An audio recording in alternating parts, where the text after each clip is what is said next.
Pont-Neuf, l'émission hebdomadaire consacrée à l'actualité du livre. Invité de Pont-Neuf cette semaine, Armand Abécassis, pour son livre « Jésus avant le Christ », paru aux éditions Presse de la Renaissance.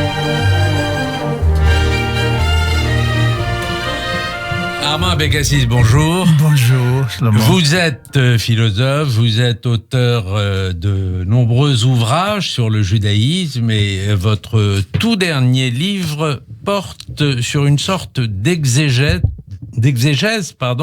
que vous faites des évangiles en comparant avec la littérature rabbinique de l'époque. C'est le fruit d'une lecture commune avec des chrétiens, avec l'idée que Jésus a été juif avant d'être chrétien. C'est le sens de votre titre, Jésus avant le Christ. On peut dire que Jésus n'a même été que juif, il n'a jamais été chrétien. Non, du point de vue historique, bon, ça c'est une évidence, à la mesure où on pense que Jésus a existé, parce qu'il y en a qui nient son existence. Mais moi je pense qu'il a existé. Pourquoi ? C'est impossible que un mouvement spirituel aussi grand et aussi bouleversant et constructeur de l'Occident, c'est-à-dire depuis 2000 ans, est impossible qu'à l'origine de mouvements et de transformations sociales, etc., dans le monde, quelqu'un n'ait pas été à l'origine. C'est pas un groupe qui peut faire ça, ce n'est pas vrai. Alors, les limites du groupe sont limitées. C'est quand tu as une personnalité très forte, c'est vrai aussi sur le plan politique, sur le plan économique, sur le plan militaire, ouais. Il y a une personnalité à l'origine qui est à l'initiative d'un mouvement qui peut durer ou qui peut échouer. Il a duré. Et on peut pas non plus nier, et ce serait de mauvaise foi, que grâce au christianisme, et depuis 2000 ans, il y a des millions, si n'est pas des milliards de barbares, qui ont découvert un minimum de spiritualité, de morale, ça, quels que soient les reproches qu'on peut faire au christianisme en général, et à l'Église en particulier. Donc, c'est une réalité historique. Jésus était juif. Il était juif, non seulement il était juif, mais depuis sa naissance jusqu'à sa mort. Alors, on va cueillir ici et là quelques moments dans le livre, parce que c'est un livre qui est extrêmement riche, et vous expliquez, entre autres, que les évangélistes, Luc notamment, ont cherché à faire naître Jésus à Bethléem, en présentant cette ville comme la ville de David, oui. Parce que David y était né, même si en général c'est Jérusalem qui est la ville de David.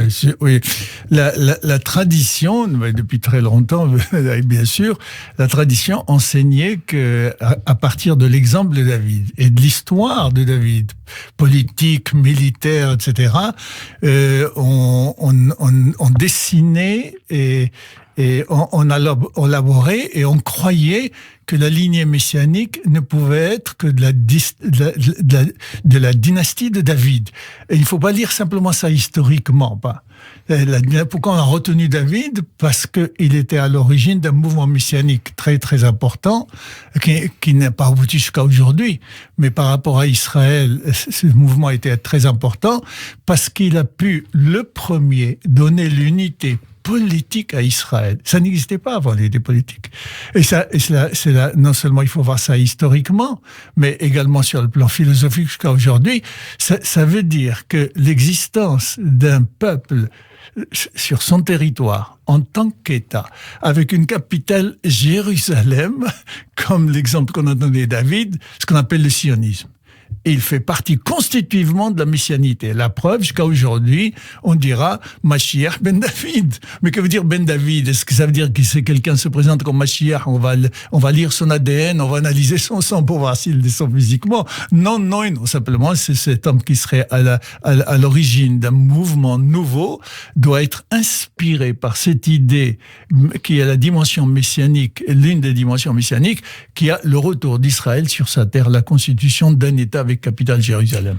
Alors, vous évoquez cette généalogie en la faisant remonter plus loin que David, jusqu'à Abraham, telle qu'elle est décrite dans les évangiles. Mais vous expliquez comment l'universalisme est déjà inscrit dans la vocation d'Abraham, puisqu'il est dit source de bénédiction pour les autres nations. Vous ajoutez d'ailleurs en même temps, vous dites, vous expliquez que l'universalisme donc est inscrit dans le judaïsme dès le départ, et vous ajoutez cette petite notation: il arrive à certains juifs, il est vrai, d'oublier leur vocation universelle.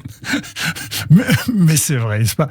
Et on nous a corrélés, et on continue aujourd'hui, dans certaines parties des chrétiens, à affirmer ce poncifme que je trouve absurde et ignorant, que le peuple juif est attaché à la lettre, qu'il veut le bon Dieu pour lui tout seul, etc. Tandis que les chrétiens ont apporté l'universalité, ils ont répandu la morale monothéiste partout dans le monde. Ce qui est vrai, ils ont répandu la morale partout dans le monde. Mais on ne peut pas passer de ce fait historique à un fondement métaphysique erroné qui serait précisément que l'universalisme, on le doit métaphysiquement aux chrétiens. Non, que, comme vous avez dit tout à l'heure, Dieu a appelé Abraham, et il a appelé, pourquoi? Parce que Dieu voulait un peuple.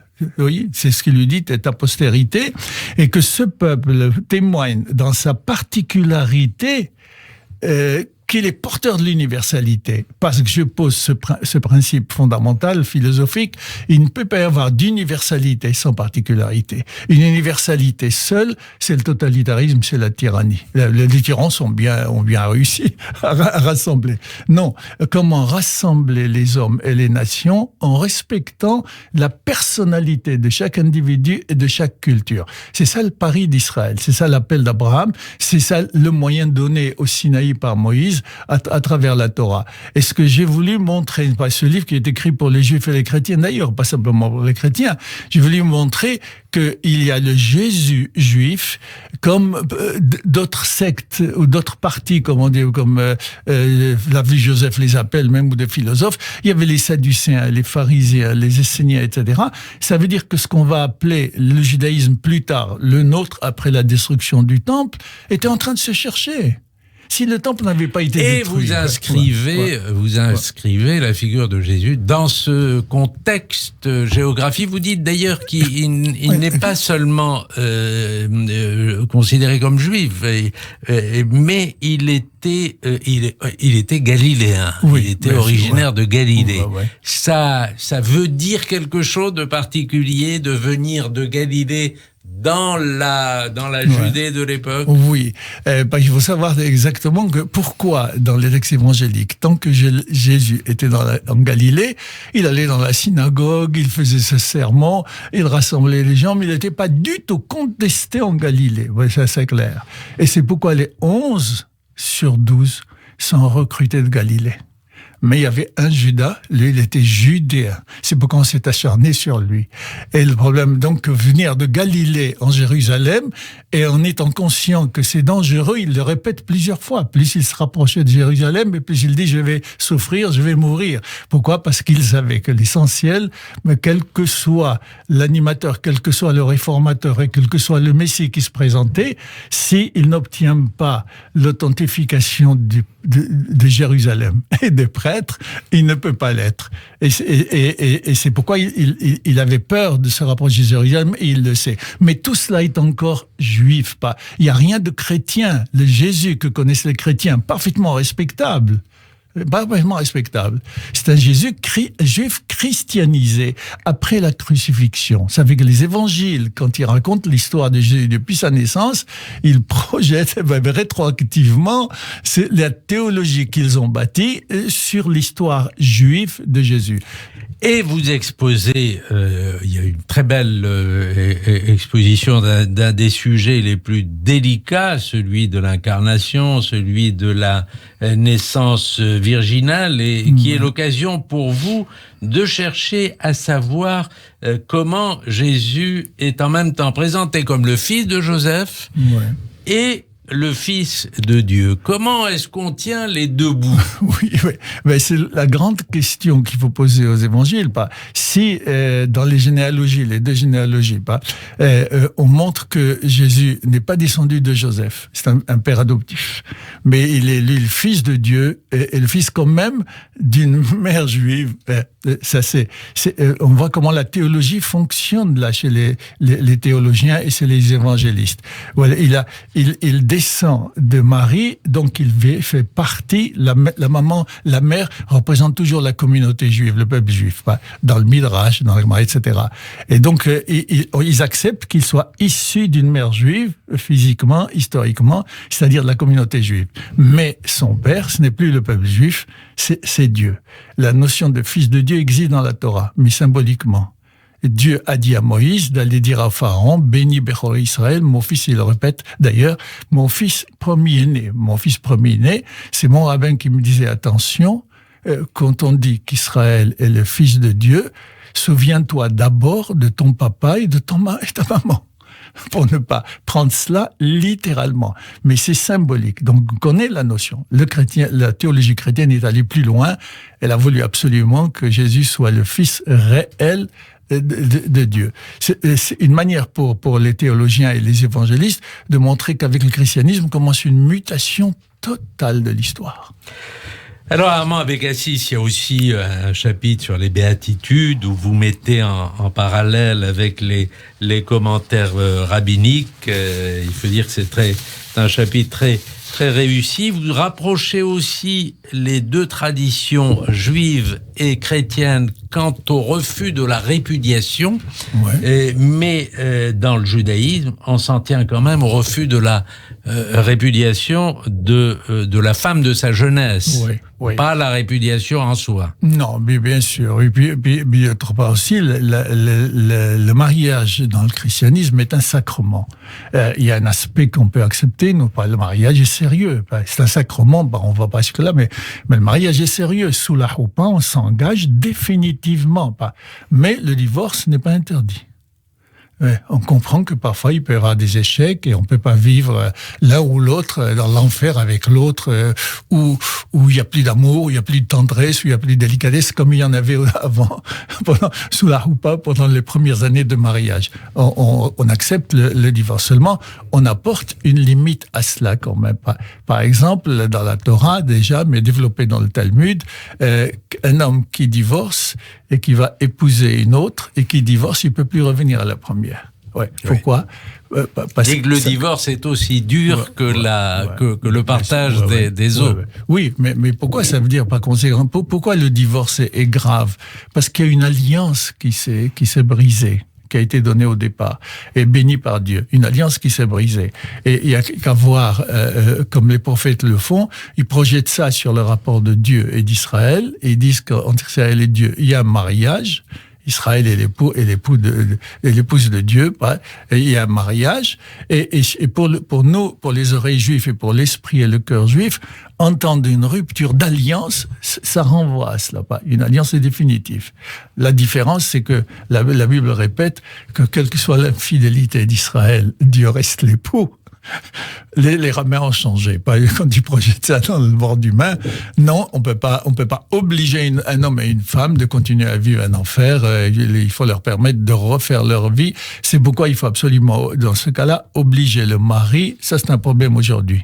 Obliger le mari à donner l'acte de divorce. Tout le problème du guet, effectivement. Vous reprenez la phrase qui est commune, là aussi, aux juifs et aux chrétiens, aimer autrui comme soi-même, et vous posez la question, qui est une vraie question, est-ce que on peut aimer tout le monde comme soi-même ? Vous dites non. C'est l'erreur. Non, il s'agit simplement de distinguer les deux types d'amour. Il y a l'amour affectif, l'amour romantique. Oui, celui que doivent avoir l'époux et l'épouse, c'est évident. Il faut qu'ils s'aiment réellement, qu'ils se désirent même jusqu'au physique, ça c'est clair. Ça c'est l'amour, bien sûr, romantique, mais l'amour qui a un sens, sur lequel aucune histoire ne peut démarrer et se développer. Mais l'amour dont parle la Torah, c'est pas l'amour affectif. Comment voulez-vous, que vous venez de le dire très, très gentiment, comment voulez-vous qu'un petit muscle comme le mien contienne l'amour de 6 milliards d'hommes? Oui. C'est impossible. Oui. Et de toute manière, il est impossible d'aimer de cette manière-là, d'une manière universelle. Impossible. Non, il s'agit d'un amour spirituel. Et ça, c'est absolument autre chose. L'amour spirituel, c'est-à-dire aimer que l'autre soit différent et aider cette différence à s'affirmer, parce que c'est comme ça que je sors de mon enfer. Que veut dire mon enfer? C'est que si l'autre n'est pas différent et qu'il me ressemble et que je pense qu'il pense comme moi, qu'il vit comme moi, qu'il mange comme moi, qu'il s'habille comme moi, c'est-à-dire l'identité totale. C'est comme ça qu'on comprend l'égalité aujourd'hui, comme à tort, comme égalité, pas identité.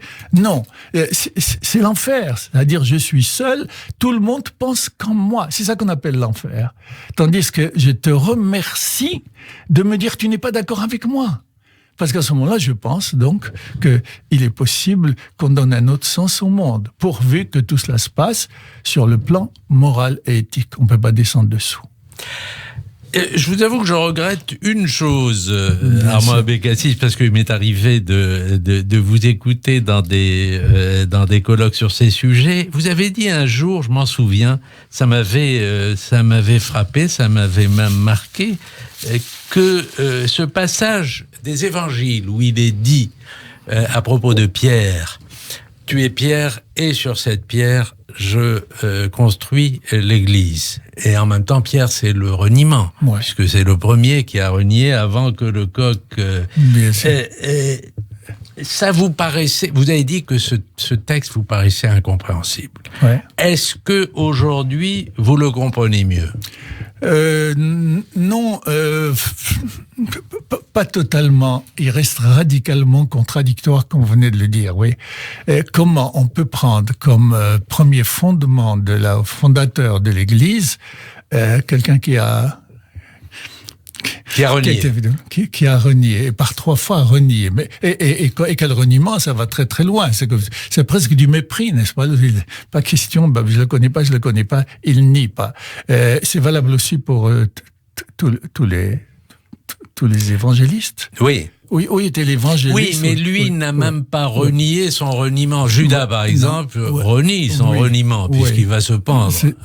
Il va se pendre d'après Jean, oui, mais pas nécessairement. Pas. Et Pierre, veut dire la pierre sur laquelle le bâtiment de l'Église est fondé.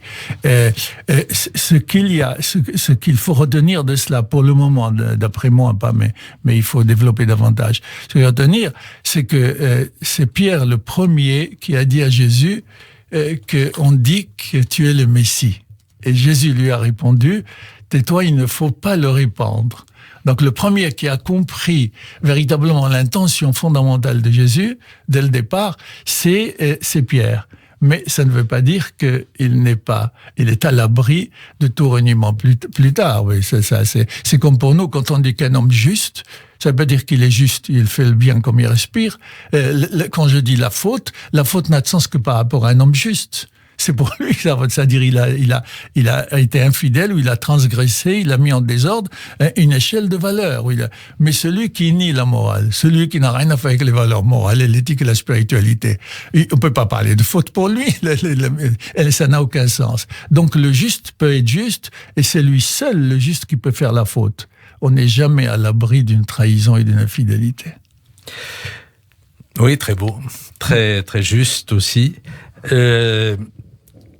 On revient au cœur de votre livre, et le cœur de votre livre, ça me paraît être résumé par cette phrase: l'analyse comparative des textes évangéliques eux-mêmes, ceux des synoptiques entre eux d'une part et d'autre part entre eux, et la littérature hébraïque et juive, oblige à reconnaître que Jésus fut certainement un réformateur des mœurs et des règles juives de son temps, mais il ne voulait pas fonder une nouvelle religion.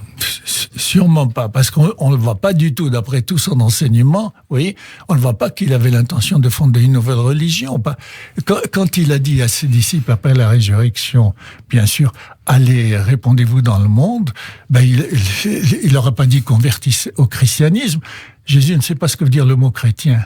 Jésus ne savait pas ce que veut dire l'Église, mais répondez la foi d'une manière universelle au milieu, chez tout, dans toute l'humanité. Voilà. Et un autre signe de cela, c'est que Jésus répétait qu'il était venu pour les brebis égarées seulement. Ouais.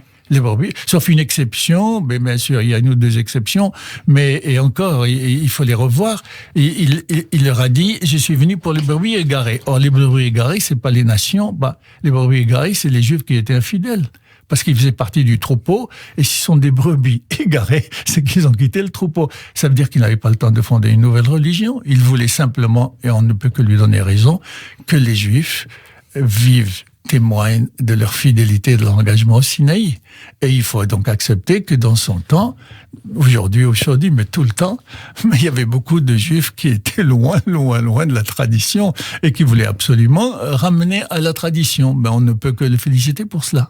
Et il était suivi, d'après le texte des évangiles, mais vous ne le contestez pas. Oui. Il était suivi par un grand nombre de brebis, comme vous dites. Oui. Y compris, beaucoup d'ailleurs en Galilée. En Galilée, il avait des disciples, des gens qui suivaient son enseignement. C'est ce que j'ai dit tout à l'heure, c'est beaucoup en Judée. C'est curieux que Judas soit le seul Judéen, et on l'appelle Judéen, et c'est sur lui qu'on s'est acharné. Pourquoi ? Parce qu'il y avait, en général, d'une manière générale, comme je l'écris dans le livre, les Juifs de Galilée de ce temps-là, je n'ose pas dire le mot, mais ils étaient un peu, excusez le mot, un peu plus libéral que les Juifs de la Judée à Jérusalem. C'est pourquoi Jésus avait peur. Il savait que là, c'était pas des gens plus ou moins attachés à la religion, mais c'était des Judéens, c'est-à-dire autour du temple et de Jérusalem, très, très profondément attachés à la religion. Et là, la discussion avec eux allait se faire très sérieuse. Et c'est pourquoi il avait peur. Alors, il faut bien distinguer dans l'histoire de l'origine de cela. La Galilée, c'est là où les 10 tribus ont été exilées par les Assyriens. Et la Judée, c'est là où la tribu de Juda et de Benjamin ne demeurait pas. Et ces 10 tribus du Nord, ils avaient une autre conception de la vision de l'histoire du judaïsme que les Judéens. Pour les Judéens, ne pouvait être Messie que le roi. Tandis que pour eux, pour les Galiléens, non, un prophète pouvait être Messie. Et nous passons au questionnaire Pont-Neuf. Alors, le questionnaire Pont-Neuf, c'est plus court, mais vous avez le temps quand même de commenter un tout petit peu. Armand Abécassis, êtes-vous Tolstoï ou êtes-vous Dostoïevski ? Dostoïevski. Pourquoi ? Oui, parce que je pense que, c'est mon expérience. Et il y a une analyse beaucoup plus profonde et beaucoup plus sensible des personnages chez Dostoïevski, et puis aussi sur le plan moral également. Chez Tolstoï, il y a beaucoup moins de sensibilité, je pense. Êtes-vous Ben-Gourion ou êtes-vous Jabotinsky ? Non, Ben-Gourion. Ben-Gourion, comme je disais tout à l'heure, c'est lui le premier président de l'État. Et c'est lui qui vraiment a fondé l'État, quelle que soit d'ailleurs et quelle que fût son option sur l'histoire et le retour d'Israël sur sa terre. Et c'est comme pour David, on peut dire à Mavdil, mais encore, il a fondé l'État, lui, c'était le premier président. Il faut savoir aussi que dans Sde Boker, dans son kibbutz, que j'ai visité moi également, dans sa chambre, il y avait le Talmud. Sur la table de nuit, il y avait la Torah. Donc, il s'intéressait à tout. Il y a tout un rayonnage de sa bibliothèque consacré aux relations entre juifs et chrétiens. Oui. Vous me permettrez encore de dire que je me souviens que le jour où Churchill est mort, il avait enterré samedi. Ben-Gurion avait été invité. Et tout le monde suivait en voiture, voyez le cercueil, Ben Gurion, alors que on peut dire qu'il était pas très religieux. Ben Gurion suivait à pied, pas dans la voiture. Et ça, c'est Kolak Kavod. C'est ce que je dis, moi, pas. Un député, un ministre, un président d'Israël peut ne pas être religieux. Et il vaut mieux d'ailleurs qu'il ne soit pas religieux, pour moi. Ça, c'est clair. Mais un grand rabbin qui lui a dit un jour, heureusement que vous n'êtes pas religieux, parce que si vous aviez été religieux, on vous aurait pris pour le Messie. Oui, mais bien sûr, oui. Mais quand un représentant d'Israël est en réunion et en relation avec les autres nations, dans un colloque ou dans un dîner, ça, il n'est plus lui. Il représente Israël et il faut qu'il s'aligne sur les lois d'Israël. Êtes-vous Rashi ou êtes-vous Maïmonide ? Question difficile pour vous. Difficile. Vous pouvez dire les deux. Hein. Oui, ça va être la réponse, vous l'avez donné.